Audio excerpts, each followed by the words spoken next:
أنا اليوم عمري 77 سنة. أستاذ عطية أدويتي كلها أجنبية. الأدوية الوطنية ما بتفيدني كثير، لأنه خاصة أعصاب، فلما مات العصب بدي أتوضأ ما أقدر أتوضأ. حرقة كأني حاطط فليفلة بعيوني. احنا اليوم موجودين بشارع باكستان، جايين لحتى نزور الفنان أحمد رافع، نطمن على صحته. وبعرف وكلنا بنعرف انه صحته شوي تعبانة، فإن شاء الله يكون يا رب بألف خير.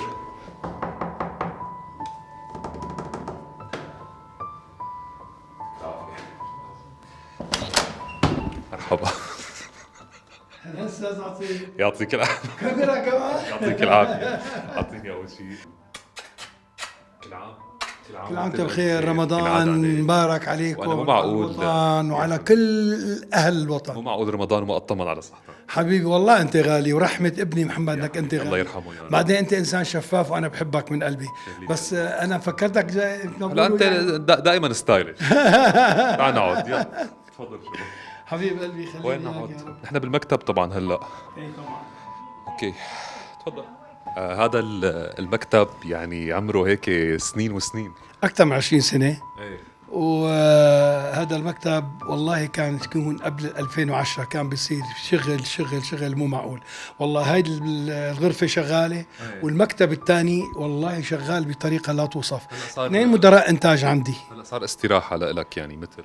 هو طبعا استراحة، لأنه اليوم ظروف الإنتاجية مع الخارج كتير سيئة. أستاذ أحمد قديش صار عمرك؟ أنا اليوم عمري 77 سنة. صار لي تقريبا هلا شهرين لنهاية 6 بصير لي 60 سنة بالوسط الفني. ما شاء الله. صحتك كيف اليوم؟ اليوم أحسن بفضل الله سبحانه وتعالى. طبعا كله بفضل الله سبحانه وتعالى وبفضل الدكتور محمد شحادة آغا اللي والله ما تركني. بقول له ها دكتور محمد شحادة آغا بسوى تقله ذهب. هي ايدي وقفت ورجلي العفو وقفت، ما عاد اتحركوا ابدا ولا اقدر ارفعها هيك، حتى هيك ما اقدر ارفعها. ودخلت المستشفى مرتين، وجنابك جيت لعندي على المشفى لانك انت غالي، ابن غالي. خليلي. قديش مكلف العلاج؟ استاذ عطية ادويتي كلها اجنبية. الادوية الوطنية ما بتفيدني كثير، لانه خاصة اعصاب، وهي الأعصاب حساسة جدا جدا جدا، بدها أدوية كتير خامتها عالية جدا جدا. فاضطرينا نجيب نحن من ألمانيا. أول دفعة جتني من الإمارات كان حقها شي 23 مليون. ثاني دفعة جتني من ألمانيا 2800 يورو، يعني 43 مليون و600 ألف.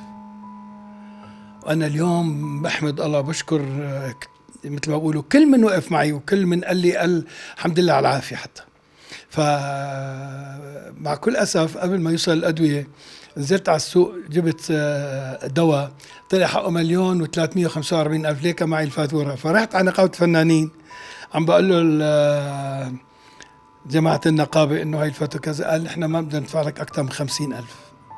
نظام النقابة هيك، يعني أنا النقابة هن مو مقصرين، بس قال نظامهم هيك بدفع 50,000. طب 50,000 حق علبة دواء صغيرة 65,000، أقل علبة حق 65 وطني. الأجنبي حق 3 أضعاف. هلا أنا آسف كتير على السؤال ولو يمكن في إحراج، بس أنت كيف عم تأمن أسعار الأدوية كلها؟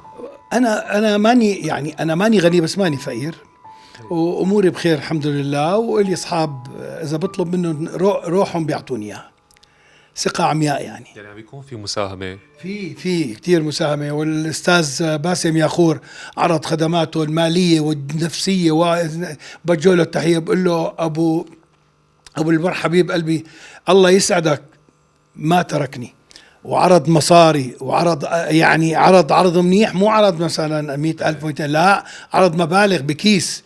قال لي أبو محمد، لا والله من أموري بخير والحمد لله، يعني كتر خيره. يعني الأستاذ باسم ياخور يا ريت عنا 10 مثل باسم ياخور. أيضا الأستاذ سلوم حداد ما تركني، كل يوم بيسأل عني بيطمن عني. الأستاذ باسل الخطيب، الأستاذ دريد لحام، الست أمل عرفة، كتير فنانين بجوز يسامحوني إذا نسيت أسمائهم. الأستاذ علي عنيز رئيس لجنة صناعة السينما والتلفزيون، الأستاذ رضا الحلبي كمان مثل ما بقولوا بلجنة صناعة السينما والتلفزيون. وفي ناس منتجين يعني بيطيروا العقل. انا مش عم بس افهم عليك، انت قلت لي الدفعات المسبقه اللي اندفعت، انت لقدام بدك تلتزم ايضا بدفعات هي ملايين؟ إيه عندي لك، لانه انا باقي عندي علاج تقريبا شي شهرين ونص. هلا عم باخذ معالجه فيزيائيه، بعد العيد معالجه فيزيائيه ورياضه، وهذا كله بده غذاء وبده ادويه، بدون ادويه ما بمشي حال. لانه انا كنت مفكر انه القلب والعين والدماغ هن اهم شيء بالانسان، تبين انه انا غلطان. العصب هو اساس كل شيء بجسم الانسان. فلما مات العصب، العفو، هاي رجل ما ترجع، ما اقدر احركها. بدي اتوضا ما اقدر اتوضا، بدي اقدر اغسل ما بقدر، العفو، اجري ما اقدر، بصعوبه جدا جدا جدا. فنور الله يرضى عليه ابني جاب لي كرسي، وصرت اقعد على الكرسي واقدر اغسل، لانه مو السن له حقه. انا الحمد لله عندي بنيه قويه يعني من فضل الله. بس اللي انا اعني انه يا اخي، معقول الاعتلال الاعصاب بهد الرجل، بهد الانسان بهالطريقه كلها؟ يا لطيف يا لطيف.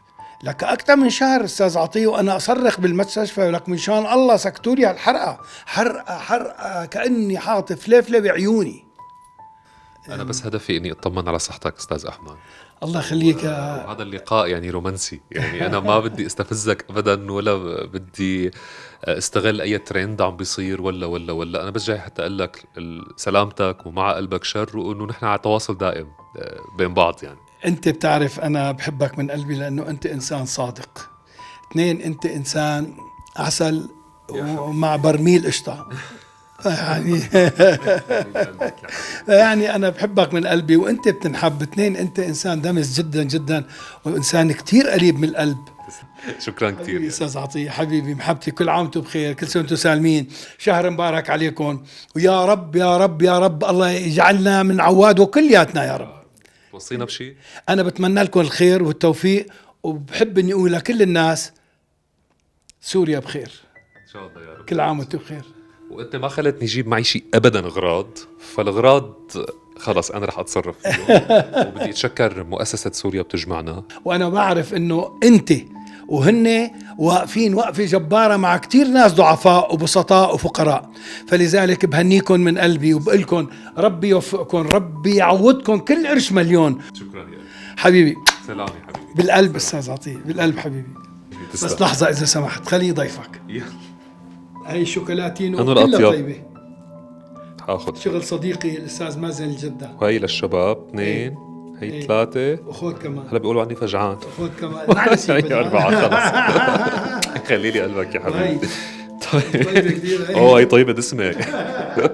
شكرا يا حبيبي. يا كل عام وانتم بخير، كل سنة وانتم سعيد. كثير انسريت بهالمفاجأة الحلوة. تسلم لي. سلام. باي حبايبي. سلام. الله معكم. باي حبيبي. الله معكم.